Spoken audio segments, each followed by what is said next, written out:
Hello friends, welcome to Satyajit GS academy. आज हम इस वीडियो में बिहार दरोगा और बीपीएससी 67 के लिए मॉक टेस्ट नंबर 20 लेकर आए हैं, जिसके सारे प्रश्न बहुत ही महत्वपूर्ण हैं। इससे पहले हमारे चैनल पर मॉक टेस्ट नंबर 1 से लेकर 19 तक अपलोड है। अगर आप लोगों ने वीडियो नहीं देखा तो चैनल के प्लेलिस्ट में जाकर चेक कर सकते हैं और वीडियो देख सकते हैं। इस वीडियो में कुल 35 प्रश्न शामिल किए गए हैं और आज की वीडियो का कट ऑफ 30 रखा गया। 30 जनरल मेल और फीमेल सभी के लिए। लास्ट में अपना स्कोर कमेंट जरूर करें कि आपने 35 क्वेश्चन में कितना सही किया।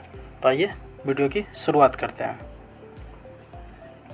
राष्ट्रकूट वंश के बारे में कौन सा कथन गलत है? गलत कथन को चुनना है। इसकी स्थापना दंती दुर्ग ने 752 ईस्वी में किया था, बिल्कुल सही है। राष्ट्रकूट वंश की स्थापना दंती दुर्ग ने 752 में किया था। एलोरा के प्रसिद्ध कैलाश मंदिर का निर्माण कृष्ण प्रथम ने करवाया था, ये भी स्टेटमेंट सही है। अरब यात्री अल मसूदी इंद्र तृतीय के काल में भारत आया था, ये भी स्टेटमेंट सही है। राष्ट्रकूट वंश की राजधानी कन्नौज थी, ये गलत है। राष्ट्रकूट वंश की राजधानी कन्नौज नहीं बल्कि मान्यखेट थी, मान्यखेट। तो ऑप्शन डी आपका सही हो जाएगा कि राष्ट्रकूट वंश की राजधानी कन्नौज नहीं बल्कि मान्यखेट थी। नेक्स्ट क्वेश्चन, एलोरा गुफाओं का सर्वप्रथम उल्लेख किस यात्री ने किया था? एलोरा गुफा का निर्माण राष्ट्रकूट वंश के शासक ने किया था। तो इस गुफा का जो उल्लेख है सर्वप्रथम किसने किया था? तो इसका राइट आंसर होगा ऑप्शन ए, थेवीनेट। और ये किया था 17वीं शताब्दी में। नेक्स्ट क्वेश्चन बढ़ते हैं। मीर मोहम्मद हकीम किस मुगल बादशाह के गुरु थे? मीर मोहम्मद हकीम किस मुगल बादशाह के गुरु थे? तो मीर मोहम्मद हकीम औरंगजेब के गुरु थे, ऑप्शन बी सही हो जाएगा। औरंगजेब के गुरु थे। औरंगजेब के बारे में कुछ प्रश्न पूछा जाता है, जैसे औरंगजेब का एक और नाम था जिंदा पीर। औरंगजेब को जिंदा पीर भी कहा जाता था। जबकि औरंगजेब ने 1679 ईस्वी में जजिया कर को पुनः लागू किया था। औरंगजेब की मृत्यु 1707 ईस्वी में औरंगाबाद के खुलदाबाद में हो जाती है। बढ़ते हैं आगे। निम्न में कौन सा कथन सही है? सही कथन को चुनना है। विजयनगर साम्राज्य की मुद्रा हून थी, गलत है। विजयनगर साम्राज्य की मुद्रा हून नहीं बल्कि पैगोडा थी। और यहाँ ऑप्शन 2 में है कि बहमानी साम्राज्य की मुद्रा पैगोडा थी, तो ये भी गलत है। विजयनगर साम्राज्य की मुद्रा पैगोडा थी और बहमानी साम्राज्य की मुद्रा हून थी, तो ये दोनों आपस में उल्टा है। थर्ड में है विजयनगर साम्राज्य में मनुष्य के क्रय विक्रय को वेश वेग कहा जाता था, तो यह स्टेटमेंट बिल्कुल सही है। विजयनगर साम्राज्य का सैन्य विभाग कदाचार कहलाता था, ये भी सही है। तथा इस विभाग के उच्च अधिकारी को दंडनायक या सेनापति कहते थे, ये भी स्टेटमेंट सही है। तो इसका राइट आंसर हो जाएगा ऑप्शन सी और डी, दोनों ऑप्शन सही है। बढ़ते हैं आगे। भारत में सहायक संधि का जन्मदाता किसे माना जाता है? तो भारत में सहायक संधि का जन्मदाता ऑप्शन ए सही हो जाएगा, डुप्ले को माना जाता है। सहायक संधि का जन्मदाता डुप्ले को माना जाता है। जबकि भारत में सहायक संधि को सर्वप्रथम लागू किसने किया था?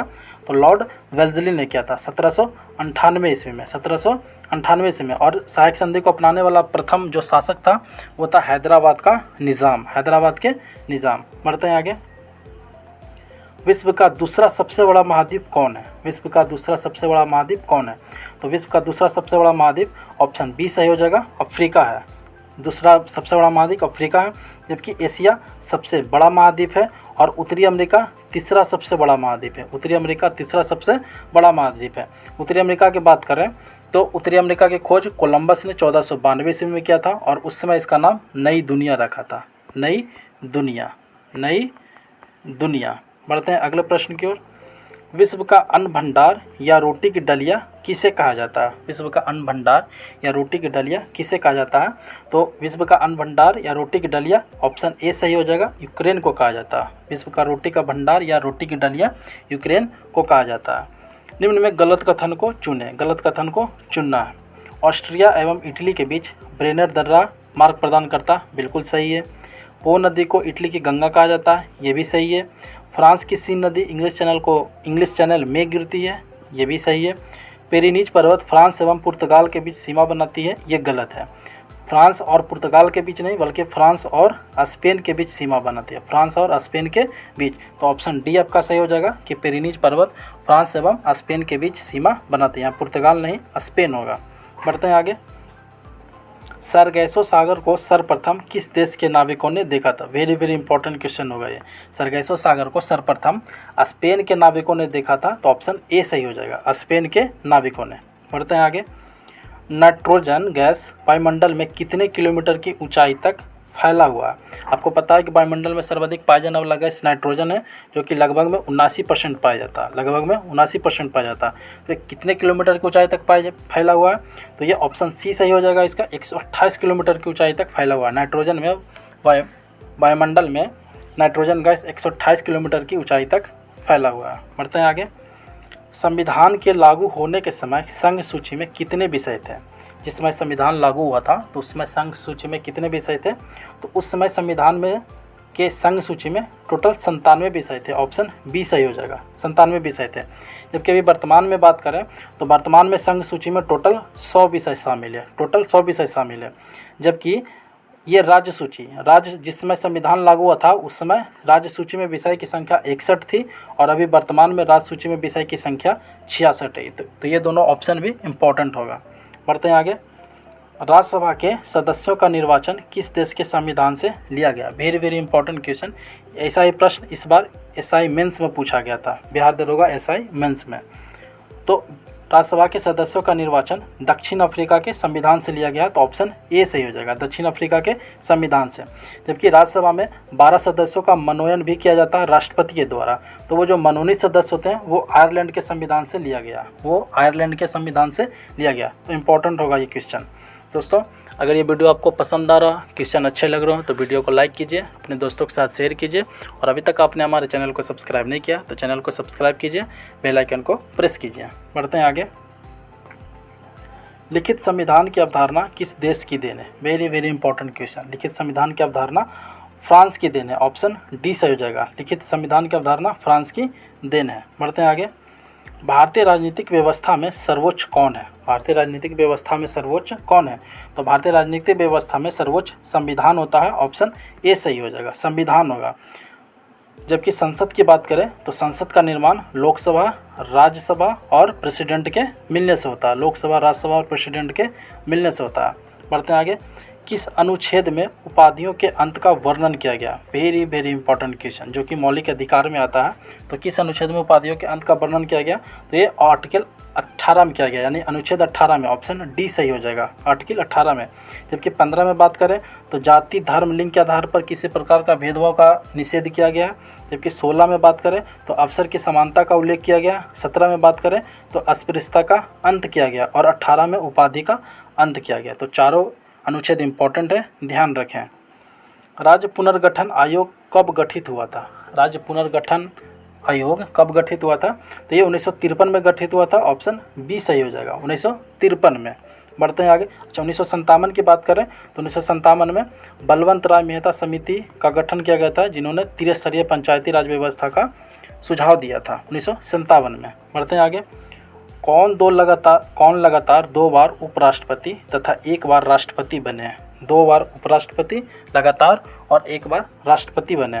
तो ये डॉक्टर सर्वपल्ली राधाकृष्णन बने, तो ऑप्शन बी सही हो जाएगा, डॉक्टर सर्वपल्ली राधाकृष्णन। इन्हें दार्शनिक राष्ट्रपति भी कहा जाता है। संसद द्वारा पारित विधेयक किसके अनुमोदन के बाद ही कानून बन सकता? Very very important question. संसद में जो विधेयक पारित होता, मतलब लोकसभा और राज्यसभा से जब विधेयक पारित हो जाता तो इसके बाद किसके हस्ताक्षर के बिना वो कानून नहीं बन सकता? तो वो है भारत के राष्ट्रपति, ऑप्शन डी से हो जाएगा। जब तक राष्ट्रपति साइन नहीं करेंगे वो विधेयक कानून का रूप नहीं ले सकता। राष्ट्रपति के साइन करने के बाद वो विधेयक कानून बन जाता, तो ऑप्शन डी सही हो जाएगा, राष्ट्रपति। बढ़ते हैं आगे। किस प्रधानमंत्री की मृत्यु उनकी पदावधि के दौरान नहीं हुई थी? मतलब जब वो प्रधानमंत्री के पद पर थे तब उनकी मृत्यु नहीं हुई थी, तो वो प्रधानमंत्री अटल बिहारी वाजपेयी हैं। बाकी शेष तीनों की मृत्यु पद पर रहते हुए थी, पंडित जवाहरलाल नेहरू, इंदिरा गांधी और लाल बहादुर शास्त्री। बढ़ते हैं आगे। निम्न में वो कौन है जो राष्ट्रपति के प्रसाद पर्यंत पद धारण करते हैं?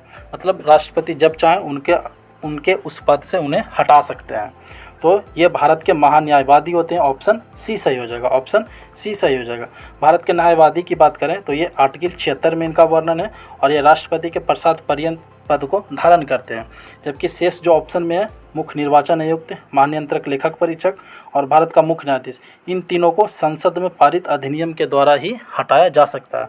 मतलब राष्ट्रपति को जो हटाने की विधि होती है महाभियोग, उसी की तरह मिलता जुलता प्रक्रिया होता है। महाभियोग की प्रक्रिया द्वारा इन तीनों को हटाया जा सकता है। बढ़ते हैं आगे। साइटोक्रोम में क्या उपस्थित होता है? साइटोक्रोम में क्या उपस्थित होता है? तो साइटोक्रोम में लोहा उपस्थित होता है। ऑप्शन ए सही हो जाएगा, साइटोक्रोम में लोहा उपस्थित होता है। मोनोजाइट बालू में किसकी प्रधानता होती है? जो कि केरल में बहुतायत मात्रा में पाया जाता है। तो मोनोजाइट बालू में थोरियम की प्रधानता होती है। ऑप्शन सी सही होगा, थोरियम की प्रधानता होती है। निम्न गलत कथन को चुनें। यहाँ से गलत कथन को चुनना है। प्रतिवर्ती क्रियाओं का पता सर्वप्रथम मार्शल हॉल ने लगाया था। बिल्कुल सही है, प्रतिवर्ती क्रियाओं का पता मार्शल हॉल ने लगाया था। मांसपेशी एवं अस्थि के जोड़ को टेंडन कहते हैं। Very very important question. ये क्वेश्चन स्पेशली भी बहुत बार ये रिपीट हुआ है। और अस्थि से अस्थि के जोड़ को लिगामेंट्स कहते हैं। ये भी स्टेटमेंट आपका सही है। पित्त का पीएच मान 4.7 होता है। ये स्टेटमेंट गलत है। पित्त का पीएच मान 4.7 नहीं बल्कि 7.7 होता है। 7.7 होता है। तो ऑप्शन डी आपका सही हो जाएगा कि पित्त का पीएच मान 4.7 नहीं बल्कि 7.7 होता है। बढ़ते हैं आगे। जनन शक्ति का कम होना किस विटामिन की कमी के कारण होता है? जनन शक्ति किस विटामिन की कमी के कारण होता है? तो ये विटामिन ई की कमी के कारण होता है। ऑप्शन सी सही हो जाएगा। विटामिन ई की कमी के कारण पुरुषों में या फिर जनन शक्ति का कमी होता है। तो ये ऑप्शन सी सही हो जाएगा। जबकि ऑप्शन ए की बात करें तो इसे रतौंधी होता है। ऑप्शन बी की बात करें विटामिन सी की कमी के कारण स्कर्वी रोग होता है। और विटामिन के की कमी के कारण रक्त का थक्का बनना जैसी प्रॉब्लम होती है। बढ़ते हैं आगे। विटामिन का आविष्कार फंक ने कब किया था? विटामिन का आविष्कार फंक ने कब किया था? तो विटामिन का आविष्कार फंक ने 1911 ईस्वी में किया था। ऑप्शन बी सही हो जाएगा। विटामिन का आविष्कार फंक ने 1911 ईस्वी में किया था। बढ़ते हैं आगे। शरीर में वसा का संश्लेषण कौन करता है? Very very important question. शरीर में वसा का संश्लेषण कौन करता है? तो शरीर में वसा का संश्लेषण माइटोकॉन्ड्रिया करता है। ऑप्शन ए सही हो जाएगा, माइटोकॉन्ड्रिया करता है। माइटोकॉन्ड्रिया को पावर ऊर्जा का शक्ति गृह भी कहा जाता है। पावर ऊर्जा का शक्ति गृह। जबकि लाइसोसोम को आत्महत्या की थैली कहा जाता है। लाइसोसोम को आत्महत्या की थैली कहा जाता है। बढ़ते आगे। विश्व कछुआ दिवस कब मनाया जाता है? विश्व कछुआ दिवस कब मनाया जाता है? तो ये 23 मई को मनाया जाता है। ऑप्शन सी सही हो जाएगा। विश्व कछुआ दिवस 23 मई को मनाया जाता है। जबकि 1 मई की बात करें तो विश्व श्रमिक दिवस यानी मजदूर दिवस मनाया जाता है। 11 जुलाई की बात करें तो विश्व जनसंख्या दिवस मनाया जाता है। Next question. 2016 में नोटबंदी के समय आरबीआई के गवर्नर कौन थे? 2016 में नोटबंदी 8 नवंबर 2016 को भारत में नोटबंदी किया गया था। 8 नवंबर 2016 को। तो उस समय RBI reserve bank of India के गवर्नर कौन थे? तो उसमें आरबीआई के गवर्नर उर्जित पटेल थे। उर्जित पटेल। तो ऑप्शन बी सही हो जाएगा। डेट याद रखेगा, कई बार पूछा गया कि भारत में जो नोटबंदी हुआ था कब किया गया था? तो 8 नवंबर 2016 को। और उसमें आरबीआई के गवर्नर उर्जित पटेल थे। अभी वर्तमान में आरबीआई के गवर्नर शक्तिकांत दास हैं। शक्तिकांत दास। और यहाँ से आपको एक क्वेश्चन कमेंट करके बताना कि शक्तिकांत दास कैमे क्रम के आरबीआई के गवर्नर है? कैमे क्रम के आरबीआई के गवर्नर है। बढ़ते हैं आगे। कैशलेस लेन देन के बढ़ावा के लिए किस समिति का गठन किया गया था? किस समिति का गठन किया गया था? तो कैशलेस लेन देन के बढ़ावा के लिए नीरज कुमार गुप्ता समिति का गठन किया गया था। ऑप्शन ए सही होगा, नीरज कुमार गुप्ता समिति। बढ़ते हैं आगे। भारत की सबसे लंबी नदी जो समुद्र में प्रवाहित नहीं होती है। Very very important question. सबसे लंबी नदी लेकिन वो समुद्र में प्रवाहित नहीं होती है, वो है यमुना। ऑप्शन ए सही हो जाएगा, यमुना। यमुना गंगा में जाकर मिल जाती है लेकिन ये समुद्र में प्रवाहित नहीं होती है। समुद्र में प्रवाहित नहीं होती है। बढ़ते हैं आगे। भारत, ये 5 करंट अफेयर्स का क्वेश्चन है। भारत में किस राज्य में न्यूट्रिनो वेधशाला स्थापित करने की योजना शुरू की गई है? तो भारत में न्यूट्रिनो वेधशाला की स्थापना तमिलनाडु में किया जाएगा। ऑप्शन सी सही हो जाएगा, तमिलनाडु में। ऑप्शन सी सही होगा। कुरुवाई खेती सब्सिडी योजना किस राज्य ने शुरू की है? कुरुवाई खेती सब्सिडी योजना तमिलनाडु ने शुरू किया है। तो ऑप्शन ए सही हो जाएगा, तमिलनाडु। बढ़ते हैं आगे। किस राज्य सरकार ने 1 लाख तक के ऋण के लिए शून्य ब्याज फसल ऋण योजना शुरू किया है? शून्य ब्याज फसल ऋण योजना कौन शुरू किया है? तो ये आंध्र प्रदेश शुरू किया है। ऑप्शन डी सही हो जाएगा, आंध्र प्रदेश। बढ़ते हैं आगे। हाफ बिजली बिल योजना किस राज्य में प्रारंभ किया गया है? हाफ बिजली बिल योजना, तो ये हाफ बिजली बिल योजना छत्तीसगढ़ में शुरू किया गया। ऑप्शन बी सही हो जाएगा, गढ़ में। बढ़ते हैं आगे, जो कि आज का हमारा आखिरी प्रश्न है। किस राज्य ने चिरंजीवी योजना प्रारंभ किया? किस राज्य ने चिरंजीवी योजना प्रारंभ किया? तो चिरंजीवी योजना राजस्थान ने प्रारंभ किया। ऑप्शन ए सही हो जाएगा, राजस्थान ने। तो दोस्तों ये 35 क्वेश्चन का प्रश्न यहीं समाप्त होता है। 35 प्रश्नों में आपके कितने प्रश्न सही हुए अपना स्कोर कमेंट जरूर करें, और इसका कट ऑफ 30 रखा गया।